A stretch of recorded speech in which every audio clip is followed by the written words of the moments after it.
Kevin, every other day it seems like there's a new big story in this wonderful world of wrestling that we cover and discuss Yes. on a weekly, and in this case, 2 times a week basis. This is our sort of extra news and rumors roundup, all this stuff that's going on.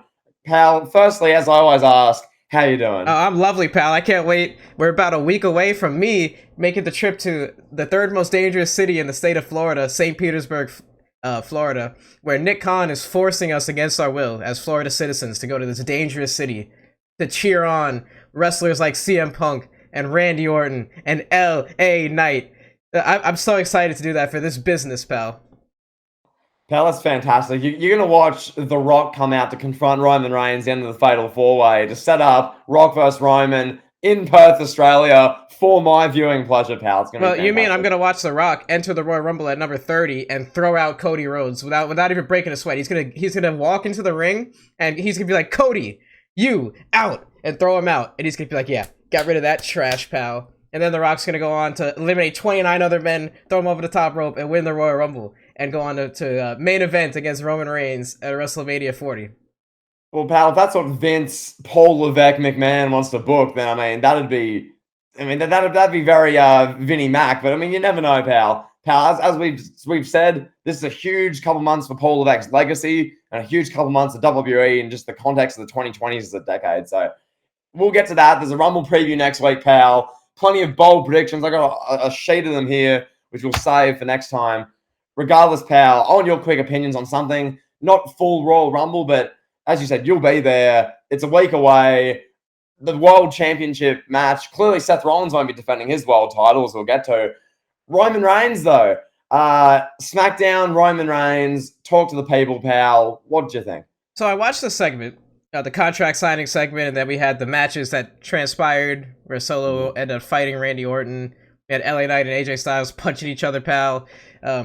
So essentially, I was watching this and I was like, okay, this is going to be a good match. Yes, it's going to be fine and dandy. Like, it's going to be fun. I'm going to witness a spectacle in St. Petersburg. I'm going to be witnessing a nice Fatal 4-Way match. Roman Reigns, LA Knight, AJ Styles, Randy Orton. So much star power in there. How could they have a bad match? And I got to thinking, and I was like, this could be a match of the year candidate. When it's all said and done, like, this could be one of those matches that people are looking back at. Like, almost similar to the car crash Fatal 4-Way that they had at SummerSlam 2017. With Braun and Brock and all those guys, Samoa Joe and Roman. It could end up being something like that. Maybe even a little bit better. You got some guys that are more technically sound. Who knows?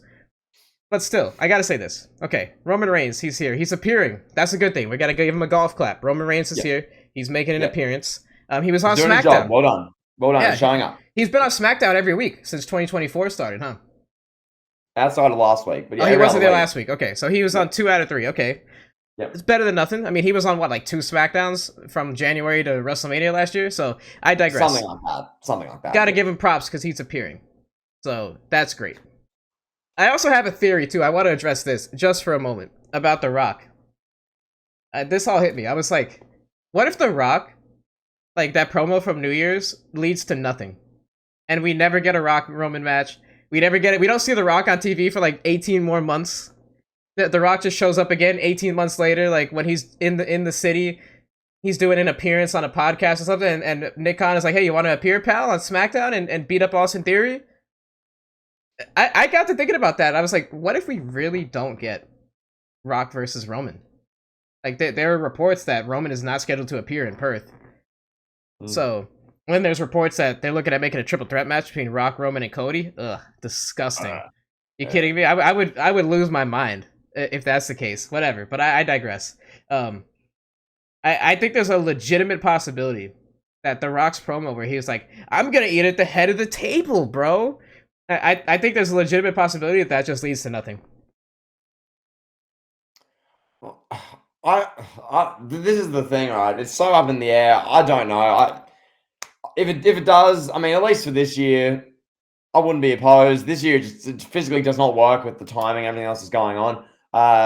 Unless they do it in Perth. But, pal, Roman's scheduled to not appear there. But if Seth Rollins isn't appearing, as we'll get to, and not working, would the other world champion for the men have to work a match? Or would they just have, Rhea Ripley's match and an elimination chamber be, the big matches? We'll see. We'll see how the chamber shakes out, pal. We'll see what matches I'll be watching in Perth, Western Australia, pal, as I march into Perth and Optus Stadium as Nick Khan puts on a show for me.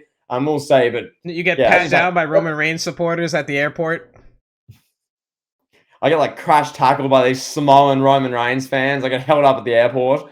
We'll see, but no, it's a very real possibility, as you say. With regards to SmackDown, I thought they actually did quite a bit with building this match. I mean, from the opening segment, the Roman backstage segment where Solo just like stood in front of Roman Reigns, LA Knight, AJ Styles, the bloodline interference, as there always is, then Sikoa losing again. I want to discuss one thing with you, pal.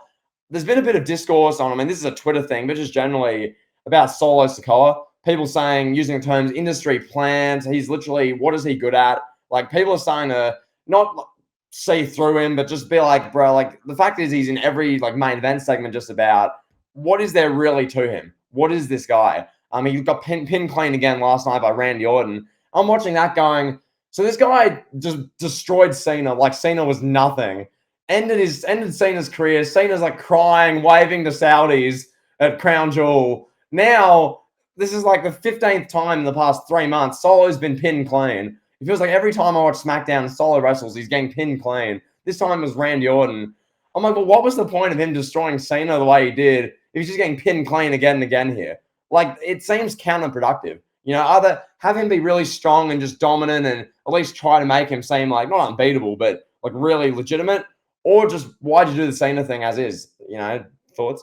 Well, you remember after when we were reviewing that show, in the fallout after Cena gets jobbed out basically by Solo, I was like, this could go one of two ways. Either WWE capitalize on it and they produce and show you how big of a deal it was that Solo beat Cena, or they act like it didn't happen. And that's what we're seeing now. They're acting like it didn't happen. He's in meaningless matches on SmackDown. He's in meaningless segments, and it's going the other way. It's not going the way of him being a future star. It's going the way of him just kind of settling in as like a mid-carder for the next 10 years and just kind of being a guy that's there. That's kind of where we're at now. It doesn't seem like he has that oomph to him that I thought he did, or that, I mean, I still think he has it, but he's not showing it, and WWE's not really putting him in good position creatively. I digress on that. To address Roman again, and so we wanted to see, right, Roman Reigns versus AJ Styles in a one-on-one match. We wanted to see Roman versus LA Knight in a one-on-one match. Granted, we got that. We wanted to see Roman versus Randy Orton in a one-on-one match. And instead of like Roman showing up and maybe wrestling AJ Styles in Saudi Arabia in July or whatever, in August, and you know, or he could show up at Backlash, wrestle AJ Styles, wrestle Randy Orton, whatever. We're getting all three of these guys. Just throw them in there. There you go. Then Roman can tell Nick Khan, hey, I wrestled all these guys. I don't need to do one-on-one matches. It's kind of silly. I mean, the guy wrestles 3 times a year this year. He's going to wrestle, presumably, Royal Rumble, Australia, and then WrestleMania. If he loses the title at WrestleMania, are we going to see him again in 2024? Are we going to get a rematch at SummerSlam with him and Cody? I don't know. That's up in the air. So he's just like, oh, let me get them all out the way, pal. Which, I mean, one more thing on that before we move on, pal, because we discussed Roman year round, but with regards to that, one of the main comments I've had, I mean, on my personal YouTube channel, on our discussions with Roman and him keeping the title, and it's been a narrative now for a while. People say, well, he can't lose at WrestleMania to Cody, or he shouldn't lose it because, then they list all the singles matches he, quote, needs to have. None of them he needs to have at all. It's usually, that's Styles, it's Randy Orton, it's a rematch versus LA Knight. People usually always say Bobby Lashley, and I say, it's not 2021. That doesn't need to happen. Then, you know, I saw carrying cross, certain parts of the Roman Reigns diehard fan base, like when you say Roman carrying cross, I'm like, this isn't 2020. That's new. I know. I saw one person, Brian sent me this shout out. I was like, bro, this is a joke. Are you kidding me? Like, yeah, what? Cody has his story derailed for a second straight year, so you can watch Roman versus carrying cross at Fastlane. Are you kidding me? What? What? Okay, well, let me ask you a question. Sorry, I'm going to cut you off, but it's a serious question. Now, there's those people that want to see Roman versus Karrion Kross. Those people that want to see Roman versus AJ Styles. Those people that want to see Roman versus Randy Orton. Would you, Jimmy, would you tell them to go play it in 2K? I would, pal. I would say, yeah, Roman Reigns doesn't need to derail Cody's WrestleMania and march on to beat Hulk Hogan's record in 4 or 5 months. Roman doesn't need to do that just so you can sit at home with your Tribal Chief shirt on, watching Roman Reigns versus Bobby Lashley at payback. That doesn't need to happen. Anyway, I digress, pal. Let's move on. Yes, please. I want to discuss something which this is probably the biggest story. It is the biggest story we're covering today. Yes. Seth Rollins and this torn MCL, partially torn meniscus, this like injury to the world champion, the one who shows up that is in WWE for the men, Seth Rollins. Kevin, at the moment it's Sunday, January 21st. WrestleMania is in 10 weeks. Yeah. We've got obviously Royal Rumbles next week, as you're beautifully disclosing. You'll be there, St. Petersburg. Yep. Elimination Chambers in about smack bang 4.5 weeks. Kevin, this is huge. I want your opinions. I'm just going to jump to you. Seth Rollins, injury, talk to us. So when the news first broke out, I want to say yesterday morning for me, I believe is when they were like reports that, oh, Seth Rollins is injured. He's going to address his injury on Raw. I thought like a couple things. I was like, okay, obviously this could be illegitimate. Like somebody in WWE's office could be feeding this information. Hey, Rollins is really injured, and then they're just blindly reporting it. There's always that possibility. With Rollins, though, I look at it like, okay, this guy has a history of knee injuries. And apparently he's been working with a legitimate injured vertebrae for the last like year or so. Triple H, Paul Levesque has been forcing him against his will to work with an injured vertebrae to carry the company to help establish a new world championship. Until CM Punk will hold it and then make it more prestigious than anyone ever will.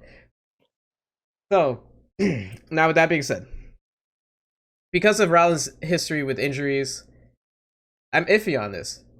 It was like, who knows? Is the back injury real? Like Nakamura, they made that into a story with Nakamura. Is it real? I don't know. Is this real? Nobody really knows. And if it is not real and they're doing this a storyline out of this, we've seen this already. Literally going into WrestleMania when Rollins injured his knee when Samoa Joe attacked him on Raw, like heading into WrestleMania 33 for his match with Triple H. And it didn't really add to the match. I was there live, like the match was good. It was a very phenomenal Triple H entrance, and then Seth Rollins' entrance was like, fire. Yeah, fire, pal. So, I don't know. But let's talk about this if it is real. Let's go on this and let's speak as if this is a legitimate injury. Mm-hmm. If we don't get Rollins versus Punk at WrestleMania, that would be a huge letdown. Like, obviously, whoever Punk faces, whatever they do with the championship, whoever Punk faces, if they just give it to Punk, you know, we have Nick Aldis come out in like a 2002 Eric Bischoff Triple H segment. Nick Aldis like, here's a championship, bro. And then he defends it against like Drew McIntyre. That would still be fun. Good match.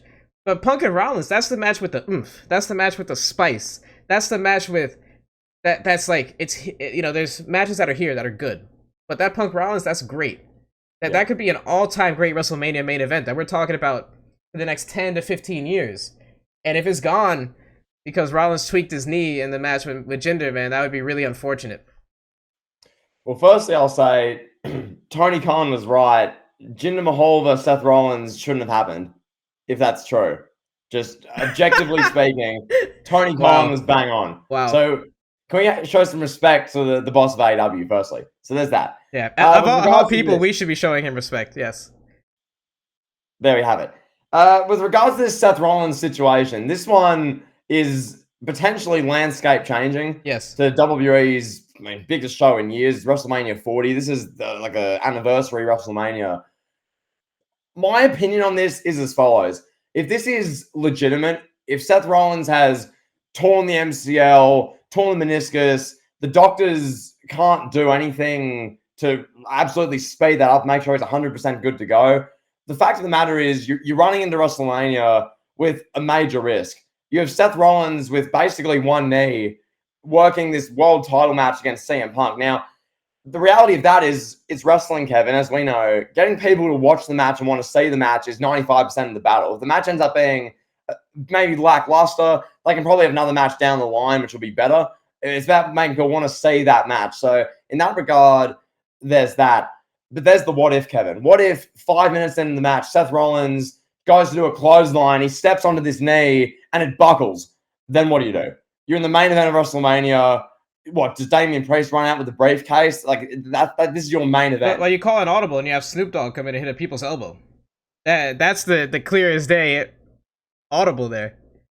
You did not just compare the biggest draw in wrestling in years, CM Punk and Seth Rollins, the world champion, to Shane McMahon, whose knee buckled on one move and the Miz. How funny would it be if Rollins, like, God forbid, Rollins' knee buckles and then Snoop Dogg really runs out there and it's just like people's elbows, CM Punk, and takes the belt home.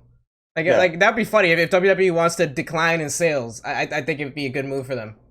Yeah, which is why my take on this, if it's legitimate, right, and if they still proceed with CM Punk versus Seth Rollins, it cannot main event under any circumstance, because if that's a real reality of what could happen, which Seth Rollins with literally one leg and the other leg has a basically torn MCL, because those things don't just magically heal within 2 months and they're fully 100% good to go. Like there's some damage there left over. But let me say this on that. So, I've torn my meniscus, so I've been through it.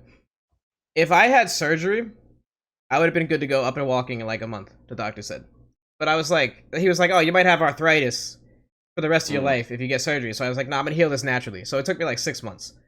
So if he gets surgery on this thing, it could be fixed. The MCL as well. The MCL, there's the ACL, PCL, and MCL. The MCL is the least important, I guess, for lack of a better phrase, of the joints or of the ligaments. Ligaments, yeah.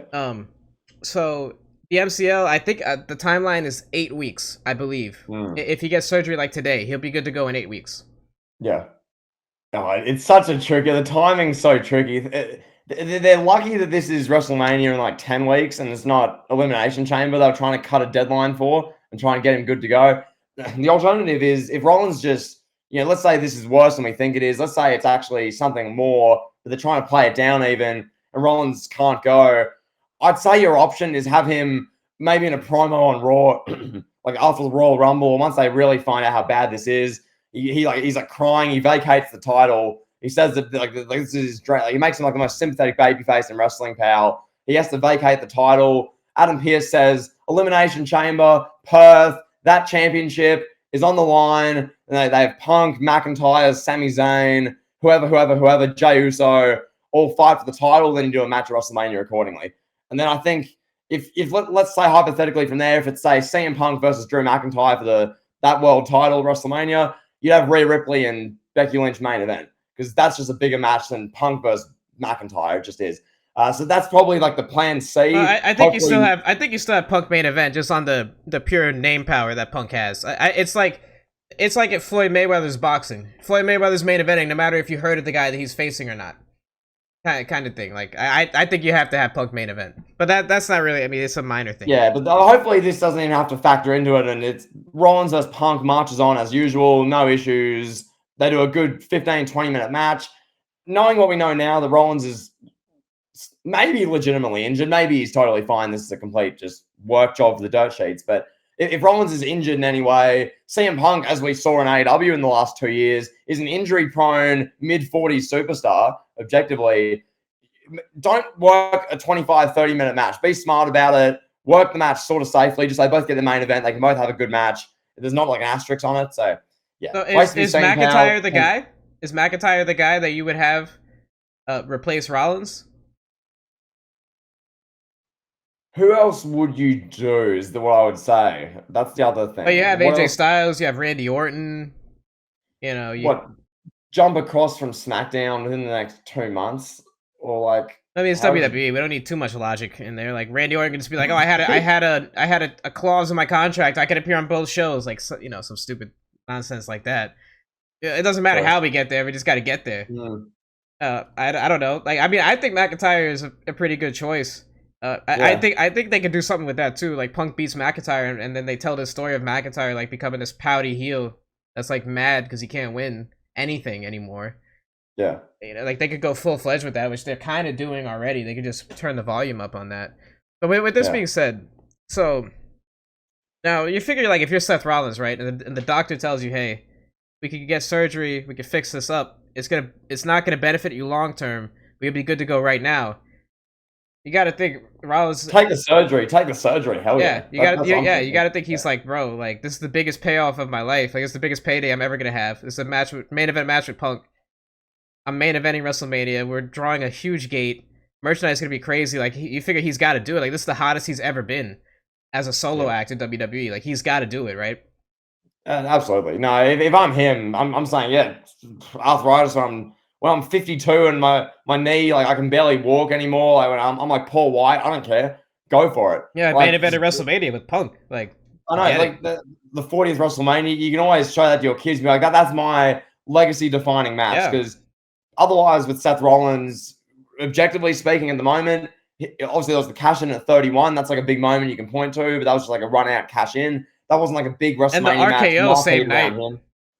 Yeah, like those match against Triple H 33 was pretty good, but like, is that the match of your career? I mean, one of them, but this would be the match. You'd be able to point to and say, this is a guy I have lots of history with. This was the WrestleMania main event. This got a lot of eyeballs. This was really great. So, yeah, agree. Yeah, gotta do it. All right, pal. Now let's move on to the AEW portion of this this extra.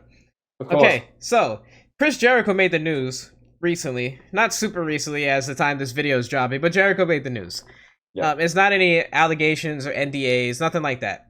But it's just the legacy of Jericho is just taking another hit. See what I did there? Legacy of Jericho, pal. Ha. So, it came out that, like, you remember back in 2020 when the Jericho Cruise was a thing, or 2019 maybe, there were reports that there was like an altercation with Chris Jericho.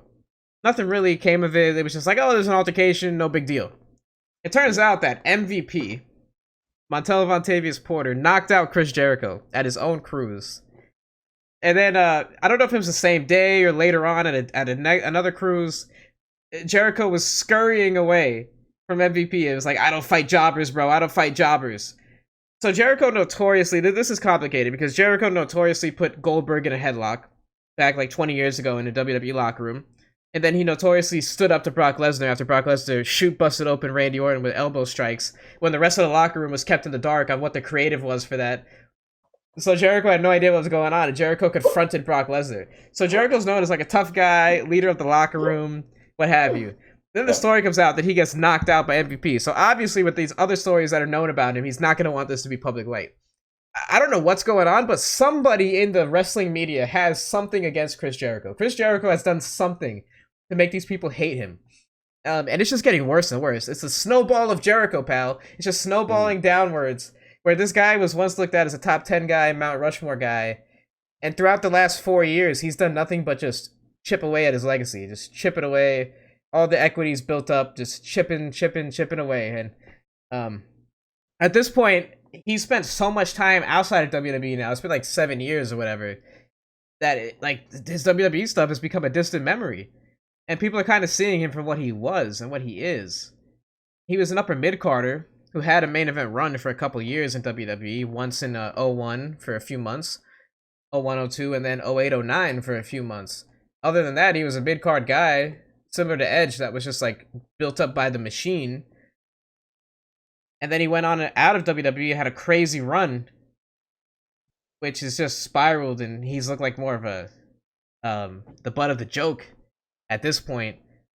And it's like the question now is, what does he even add to AEW? What is the benefit of even employing that guy? Like, he doesn't have the name power that Tony Khan might think he has now. Yeah, I mean, I'll double down on that last part. The first bit, I have nothing more to say on that. What you said, that nailed it. With regards to Jericho, it's now 2024, and he's in his 50s. Like, it's the same sort of thing you run into with, I mean, yeah, a guy like Sting, any of these other like older wrestlers AEW is putting on display. Not the Hardy Boys, as we'll get to. But you know, with Jericho, yeah, when he runs out, pal, to do this big brawl segment, and they're still playing his theme song to drown out the boos and the NBA chants, what sort of net benefit does this bring to the All Elite Wrestling product? Because as a product, so far in the first 2-3 weeks of the year, at least it seems like they have some sort of, not clean slate, but general more of a direction. Okay, we're doing Samoa Joe, Swerve, and Hangman for our world title. We're doing X, Y, Z. Like, they're doing all these different like things which are separate. Jericho is just still in the vortex of Jericho, running out every week in the show. And it's like, this does nothing for anyone at this point. Like, not many people, I'd imagine, are watching this going, yeah, Jericho, yeah, beat his ass. Like, there's not what's happening.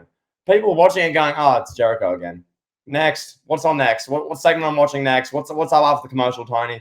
You know, Kevin, because I imagine you haven't watched Dynamite in about, like, well, you watched Dynamite, but you haven't watched Dynamite and thought this in about 4 years. You haven't been watching Dynamite. It's 8:40. You're like, damn it, where's Jericho? When's the Jericho segment? When's the Jericho match? come on, I want to see Jericho. I want to see Jericho. I want to hear his voice. I want to watch his match.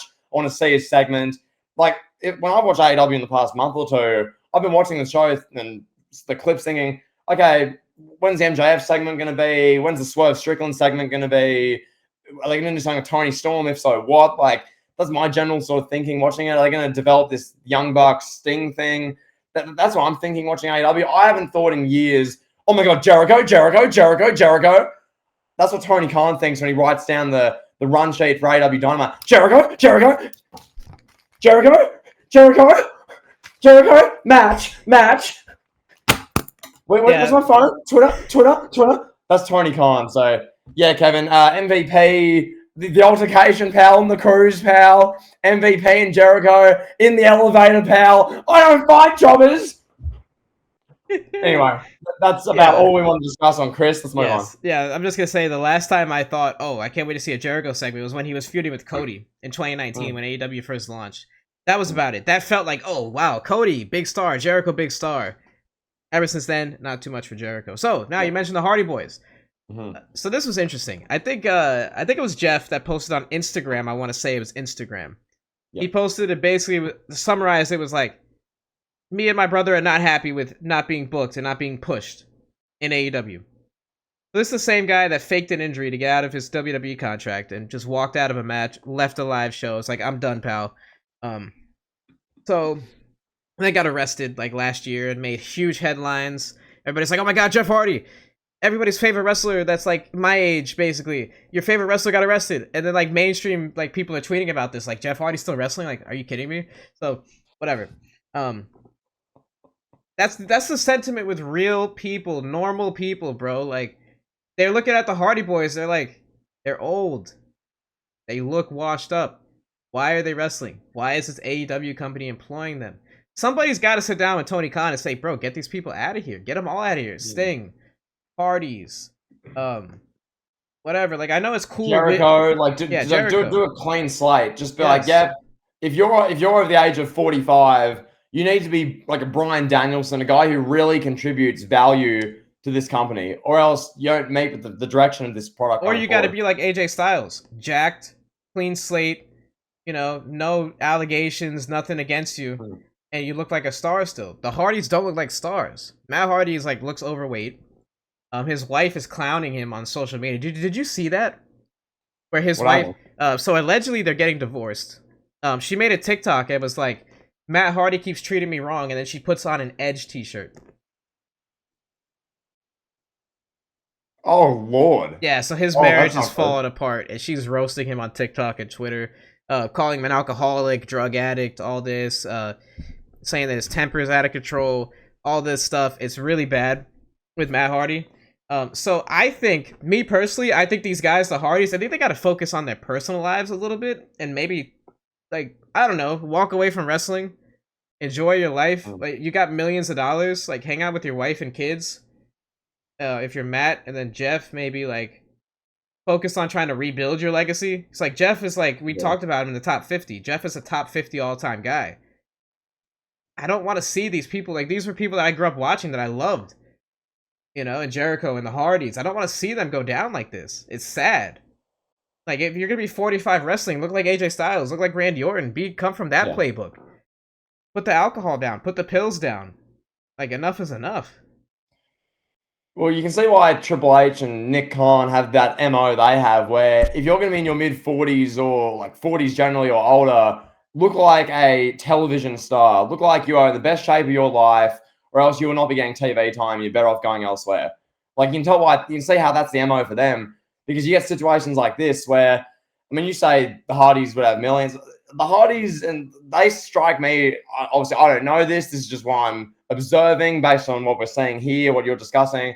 They strike me as more in the Ric Flair basket of, they're probably there because they need money, or to some extent. To pay for what, I don't know. To do what, I don't know. Where money would have gone, it's all alleged, pal, but you can assume. Who knows, like, with them, because, yeah, as you say, it's one of those situations now. I mean, you're best to talk on this than me, but you grew up idolizing Jeff, really loving the Hardys, watching them every week. That was some of the best parts of WWE television, just wrestling TV generally. You got Hardy's merch, Jeff Hardy merch especially, and just a big star appeal your age. Yeah. And now it's like these guys they've gone out sad. Yeah. You know, there was the final deletion thing and Impact. There was that. They had a WWE, like a Hardy Boys WrestleMania moment you were there for, which I thought 33. It was amazing. That was amazing. Amazing. Epic. But then really, you know, it's just been a lot of the last, same with Jericho, last like 5 years. It's just what has happened of value for either of them. Like Jeff Hardy had urine thrown at him. Also, he threw urine at Sheamus in an empty arena. I remember that. You know, like Jeff Hardy did that, and then there was the arrest angle he did on SmackDown, which everyone got butthurt about. I remember that. And then Matt Hardy's just been around the place doing stuff. Matt Hardy smashed his head on the ground, and then Tony Khan and the AEW doctors and medical team said, finish the match anyway. That happened. But then when I talk about that on YouTube, I get you're a bad guy, pal.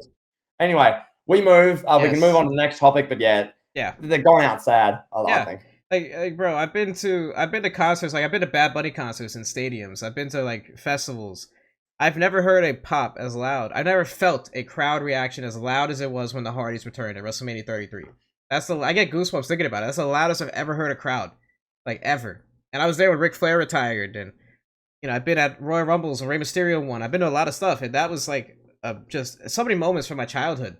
Jeff jumping off the stage on a Randy Orton, him winning the title. You know, the TLC matches, Matt Hardy and Edge, their feud, so much stuff. They're defining members of my childhood. It's sad, but I digress. So, let's talk about Okada. Okada's a free agent and is leaving New Japan Pro Wrestling. New Japan already announced that it's parting ways. He's the biggest star that New Japan has ever had. I don't even think it's a debate at this point. Like, Antonio Inoki, Nakamura, Tanahashi, those guys might be better wrestlers, whatever you want to say. But Okada is the biggest star. Okada, I would say he probably should have left for America maybe 4 years ago. It would have been bigger. It would have hit different. Now, at this stage of 2024, there's a lot of question marks there. Like, for me, I think he's got to go to WWE if he wants to be, if he wants to be at a different level of success. Like, Triple H is booking now. Triple H will book Okada strongly, make him look good. Hope we would think, or maybe he'll just have his first segment interrupted by the Judgment Day and then forget it. He's hit the Judgment Day wall and that's the end of Okada, pal. Or he'll wind up in AEW and he'll just be a good wrestler, wrestle 5-6-star matches with Ospreay, and nobody's really gonna be watching him. So one of two ways. Me personally, I like to see him in WWE. I think that's the best way. What do you think? I agree. My opinion on this is that I think he's just saying similar on Discord, but this is only really a big story if he shows up in WWE. Because if this ends up just like the Ospreay thing or something like that, where it's like, okay, even though he's appeared in AEW a little bit, they've done some Forbidden Door stuff, he's worked some matches, he's worked some Dynamites with AEW. If we hear an announcement in 2 weeks' time, pal, Okada signs the long-term lucrative deal with AEW, it's like, okay, good for him. I'm sure Ospreay would make more noise just because Ospreay's hotter than Okada right now. Okada's not even at his hottest. Yeah, because like you can picture them. Like from the WWE point of view, I'm looking at this going, okay, if I'm Paul Levesque, if I'm Nick Khan, what could we do with this guy to justify a really long-term lucrative contract? What are the sort of, I guess, matches or things we could build shows around, or how can we promote him? Okada's entrances have always been pretty good. Like his sort of grandeur, his spectacle, that's always good. I'm sure that on a WWE stage would look phenomenal, especially with how well they do things. But from like a in-ring, I guess, who he'd work with, you'd obviously want to do something that maybe like a Japan PLE, him versus Nakamura, and then maybe like Io versus like Asuka for the championship or something. You do like a Japanese PLE, and then you can work a show around that. I think that'd be pretty big. People would say Gunther versus Okada for whether the IC or the world title would be a big deal. Does Okada beat Gunther for whatever belt Gunther has? Maybe. Would that ways to be seen? I mean, you'd want to do Okada against you guys like Sami Zayn, your Kevin Owens, even like a guy like McIntyre being like, angry heel. Bruh, another guy coming in to take my spot. F you. Go back to Japan. I don't want you taking my spot. F you. And then Okada is speaking in fluent Japanese, being like, I'm going to beat your ass. Like, F you. Like, and they do a match. Like, the stuff you could do, CM Punk could be like, I've worked against Seth Rollins. I've worked against this guy. I love wrestling, pal. I'm going to work against you, pal. 11 years ago, 12 years ago, I cut the pipe bomb promo, which got a bunch of eyeballs on New Japan. I made your career. I'm Phil Brooks.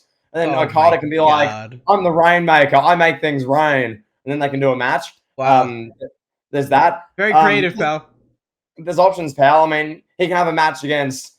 Oh, so you mentioned the Judgment Day Wall. That's funny, pal. That's just week after week segments of the Judgment Day, pal.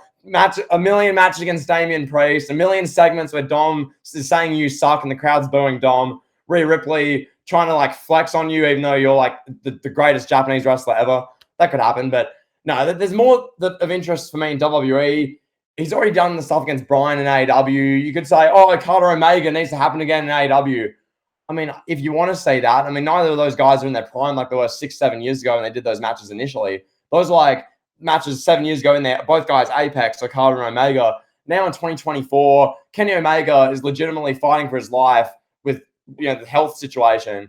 And Okada is not the same Okada he was 7-8 years ago, right, physically. So it's like, do we need that? Is Tony Khan going to pay $8 million to Okada to maybe do that match at a show in 8 months? Is that really where we're going here? Because if I'm WWE, pal, just one more thing on this, I'm going to Okada with like the bid and going, we'll offer you $5.5 million to come in to WWE. You're the greatest Japanese wrestler ever.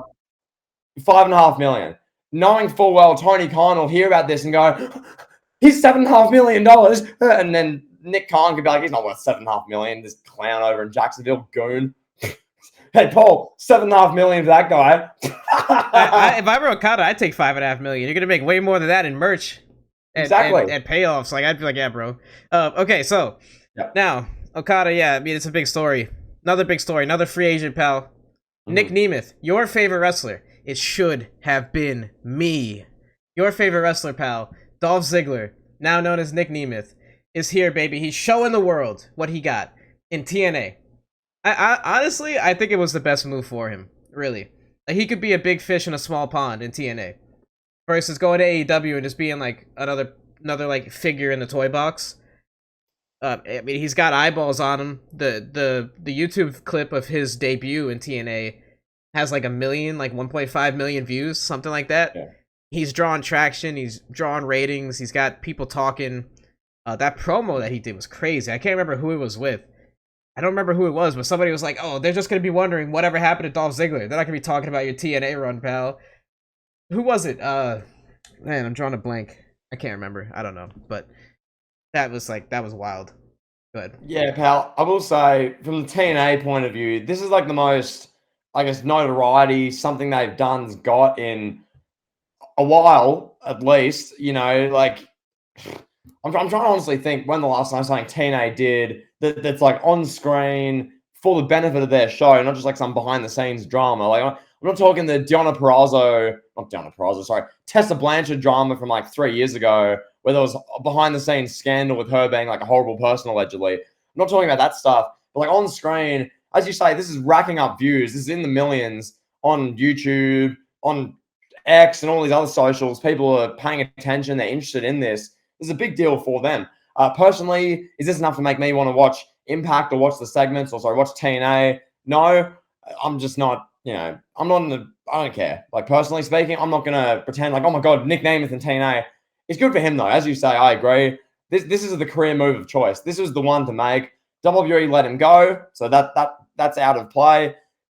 AEW, he would have been another toy in Tony Khan's toy box, as you just said. He would have just been another guy who, he would have wrestled his matches on Rampage. He would have had the Nemeth brothers auto mechanics tag team on Collision. They would have run out. Nick and Ryan Nemeth, we'll fix your car, pal. We deserve better. Having matches against like whoever, like it would have been garbage. So he's in Impact, TNA. He's clearly like the big guy now. He's the big star. I'm more interested in seeing if he does well than a guy like Josh Alexander, someone like that, or whoever the other guys that have an Impact TNA are. Good for Nick Nemeth. Good career move. Tick decision. Good stuff. There you go. TNA's doing so good in marketing the guy that was cutting a promo against Ziggler. I can't find his name anywhere on the internet. Oh, okay. So, Art, I know you're listening. Art, please fill us in. Who is the guy that cut that scathing promo on Nick Nemeth? And yeah, it's just a blasphemous that TNA has not marketed that guy. Go ahead. Yep, and then speaking of the legacy of TNA and TNA itself, yes, a legend of TNA, yes, the guy who single-handedly saved TNA, did nothing negative for that company, objectively. Hulk Terry Bollea Hogan. This is a news story about a week ago. Oh my god. As is the case with any Hogan news story we address, we're only addressing this because he's the greatest wrestler of all time. Without him, you would not be watching wrestling right now. Because without him, WrestleMania wouldn't have got off the ground. WWE wouldn't have even made any noise. Yada yada. People say before Hogan, that would have been fun. No, they wouldn't have. Hogan and Vince made anyway. That being said, pal, Hogan, the guy who made TNA and did nothing to derail it, saved someone in a car accident, pal. That was like the big story about a week ago. We're not going to delve into the full weeds of this like really messy, yucky debate, this nasty like discourse online, Twitter especially, about Hulk Hogan. Because, pal, if Hulk Hogan saved someone in a car accident, a great humanitarian act, a guy who a few weeks back, as we discussed in an extra, pal, who identified himself and really, found his religious, space. He made a religious conversion about a month ago. He was baptized. He saved someone in a car accident, but all the discourse is F that guy. He said X, X, and X 20 years ago in a tape. Whatever. We're not going to delve much into that. That is what it is. You can't change the past, pal. Hogan can only do what he can in the present. He's been baptized. He's saved this person in a car accident. To me, that stuff in the past month is all good for him. I don't see why stuff from 20 years ago should be used to try and drag him down. Do we use stuff from 20 years ago to drag down Steve Austin? Do we? Not really. That seems to get a pass. So who knows? Pal, my question to you is this. How does this affect LeBron James's legacy? Well, LeBron plays basketball, pal. So Hulk Hogan saved a young lady from a car accident. She was the car was turned over. She was in trouble, and Hulk Hogan was like, "I got you, brother," and yeah, helped her out. I think it's a wonderful act. He's a hero, is he not? He saved someone's life. He's Hulk Hogan. I don't know. There's not really too much to say on this without getting messy. Like the gray cloud that surrounds Hulk Hogan is just, it's awful. You're damned if you do, you're damned if you don't. You can't say anything about the guy anymore unless you're talking about the bad things he's done, like I do on my channel. So that's like the only way you could get like a positive reaction is from Hogan. If I made a video like, oh my god, Hogan is top 5 of all time, that would get like 100 views and nobody would watch it. Yeah. You have people on Twitter circulate the screenshot of the video, like the thumbnail and the title, being like, oh, F this guy, or like Wrestling Uncovered cooking up another bad take in his lab, something like that. Yeah. But it's like, bruh, just like, can you not be objective about anything? Like, yeah, okay, he's Hogan, personal life, he was a scumbag for many years, many decades. He held people down, lying, cheating, pal. Political He's chips, like pal. Pal, he's like Eddie Guerrero, the man you're wearing the shirt for, but only Hogan did it way worse. It affected way more people's careers off screen, doing Eddie's behavior from on screen, lying, cheating, stealing, pal, stealing allegedly, I don't know. But regardless, pal, moving on, this affects LeBron's legacy quite a bit. Moving on to the final topic. This is something, yes. As soon as I saw this, I thought Kevin's going to have a field day. This is such a Kevin topic. I've got to ask this. Okay. Jack Perry. Yep. I was going to say Impact. Sorry. Jack Perry, New Japan Pro Wrestling, pal. He has an armband. Scapegoat. He shows up. I just want your thoughts. I'm just going to pass this to you. I'll say no more. What do you think? Me personally, if I was running New Japan, I would not want that guy anywhere near my company. Like that guy should be blackballed from wrestling. I hate to say that. I don't want to sound malicious. But your legacy now is running out the biggest star in the history of AEW and one of the biggest stars in the history of wrestling. Why should that guy be employed by a wrestling company? Why would you, as a promoter, knowing that this guy drove CM Punk off the wall, drove him out of AEW? Is it single-handedly? No. But Jack Perry is the one that put the nail in the coffin on CM Punk's run in AEW. Why would anybody want to work with that guy? And he has a reputation already, as it is, for being a spoiled rich kid, bad attitude. So already having that before the Punk thing, like I wouldn't want to do business with this guy. Then he's running with the gimmick, oh, scapegoat. Okay, I mean, like, there's a clip of you banging on glass, taunting CM Punk. If that happened in 1983, Harley Race would have broke his neck in a bar. and we would have never heard about the guy. Nobody would know who Jack Perry is. That happened in 1983. Yeah. He's like, yeah, Harley, take this, Harley. Forget it. The guy would have been dead. He would have been found dead somewhere in the woods in like Minnesota. So, I don't know. I wouldn't employ him if I was New Japan. I guess they're trying desperately to get some traction. I don't know what does that move do for anyone? What does it do for him? What does it do for New Japan? It's like Nick Khan gonna be like, oh wow, Jack Perry's having an incredible run in New Japan. Let me call this guy up. Let me bring him in here. Let me throw some oil in this mix, pal. Put some gas on the fire. Put Jack Perry and Punk in the same locker room. Like, I don't know what the end game is. Whatever. It is what it is. I don't care. I'm not gonna be watching New Japan. I'll be watching Jack Perry segments. Go ahead. Well, I was gonna say it's a two-part thing. One, does this make you, me, or general people who don't really watch New Japan all the time? No. Does it make you want to tune in to watch Jack Perry get beaten? No. So right away there, no. Like it's not moving the needle in that regard. And two, I'll throw this question out there. The Forbidden Door partnership, AEW and New Japan, is that the most one-sided partnership in wrestling, in modern wrestling? Yeah. What has New Japan Pro Wrestling realistically got out of that in the past 3 years? They got a Kenny Omega Will Ospreay banger, as people will say. And then Bryan versus the match Bryan had. Zack Sabre, yeah. But outside of that, I mean, it seems like AEW's just gotten all the big stars and all the I guess the goods of New Japan that was left after their COVID era. So I don't know. Is what it is. Jack Perry, I'm not tuning in to watch the scapegoat. Pal, I'm not entering my credit card details in Japanese to sign up for some network to watch Jack Perry punch whoever's still like. I'm not watching that. No, thank you. Speaking of people who instigated CM Punk's AEW departure and on-screen gimmicks, the Young Bucks are main eventing Revolution, or it just generally being in a big Sting retirement match.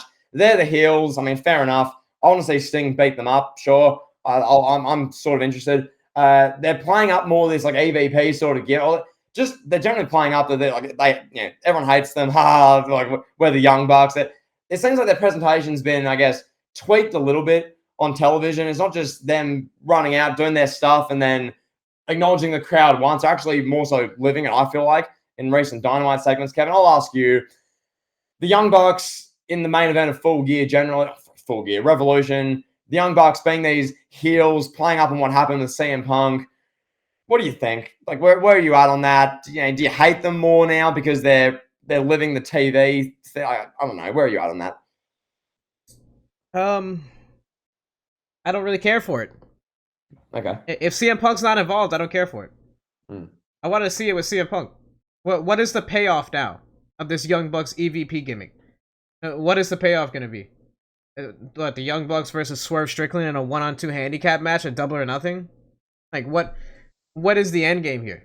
The whole point of it was to set up Punk and Omega. Not the whole point, but the whole money aspect of it, where to get intrigue, was to do Punk versus Omega, with the Young Bucks like telling everybody what to do. I mean, I do want to say this in fairness. I think it could interject some interest into the Young Bucks and Dynamite. The Young Bucks have been flat as hell since AEW started. When AEW first started, it was like, okay, the Young Bucks, cool, having good matches with like the Lucha Bros. But then they just became diluted, and everybody saw through what they were on a main stage. I think this does I think it's better for them to play into it. Like, nobody really likes them. That's how they made it where they were to begin with, was playing off people not liking them. So they should have been doing it a while ago, I think. I don't know. I mean, I just think it might be too little too late. Like, yeah, the segments are good. It's good quality TV. But without a foil for them to feud with, like, what does it really do in the long term? Yeah, I guess you're saying, who's the opponent, or like, what are the stories they could do with this that have real heat? Like, obviously the CM Punk one would have had real, like, we'd be watching, everyone would be watching, oh my God, what are they going to do this week? If they actually did that in 2023 and they played into that, we obviously know what happened. Punk got his own show, then was out of the company 2 months later, and now they have to try and fill Saturday Night TV without Phil Brooks getting the ratings for them. So, yeah, who's the Young Bucks foil? I mean, at Revolution, they'll probably have Sting beat them, and they'll have this moment. Sting will be crying at the end of the show, hugging people. I mean, probably it'd be a good moment. Yeah. Objectively, will be a good moment for wrestling legend. But just from there, where do they go with that? How do they play that off? Yeah, do they come out? The Young Bucks come out the next week and go, well, forget that happened. We're EVPs. F Swerve Strickland. We're going to take the title from him. The two of us are going to beat him. We're going to take back the title that old Pepsi man up in Connecticut tried to take from us. We're the EVPs. Do they do that? And then they have them try and beat him. I just don't know. I don't know. But yeah, also shout out to AEW. Actually got a good rating for once. They got like nearly 900,000 viewers this past week. That was a big jump from the dwindling 700,000s they've been getting for ages. How much that was Tony Khan on Twitter driving a bit of interest for them with Hook and Samoa Joe, I don't know. Where that 100K just about increase came from, who knows exactly. I think Tony Khan on Twitter legitimately helped it. Yeah, I think personally. So. Yep. But there you go. So that's all I have on that. Anything else you want to add? Yeah, I'll end with this. So the Young Bucks main eventing, you touched on that. I want to make this point. Young Bucks main eventing Revolution.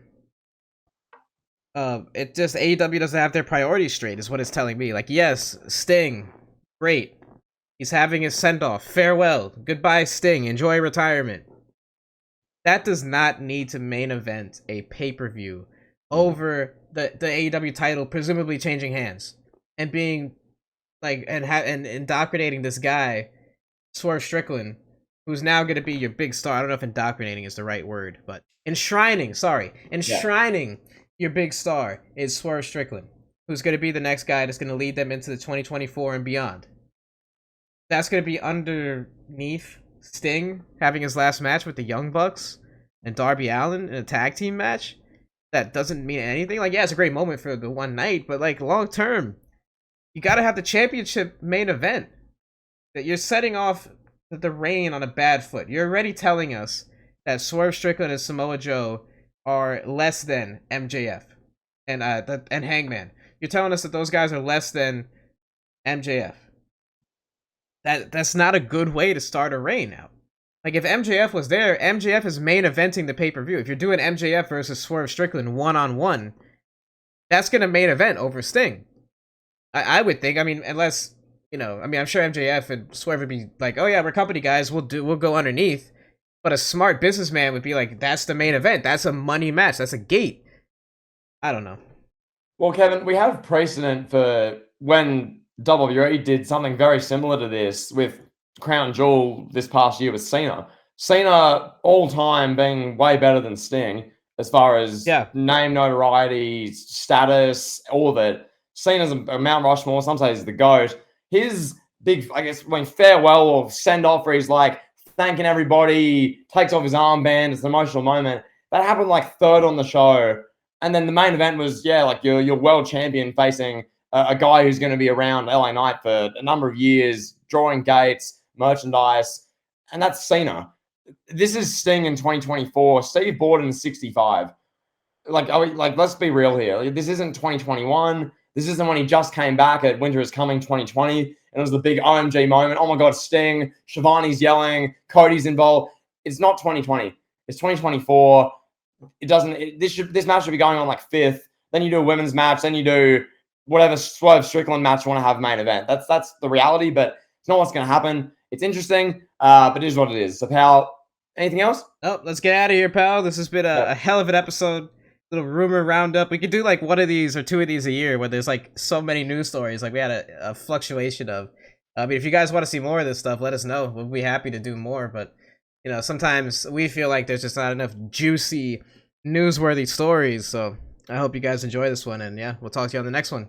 Yep, and pal, as is always the case, we'll upload this, we'll finish this, we'll get off, and we'll find that there's been some groundbreaking story, and then we'll have to do another one. So there you go.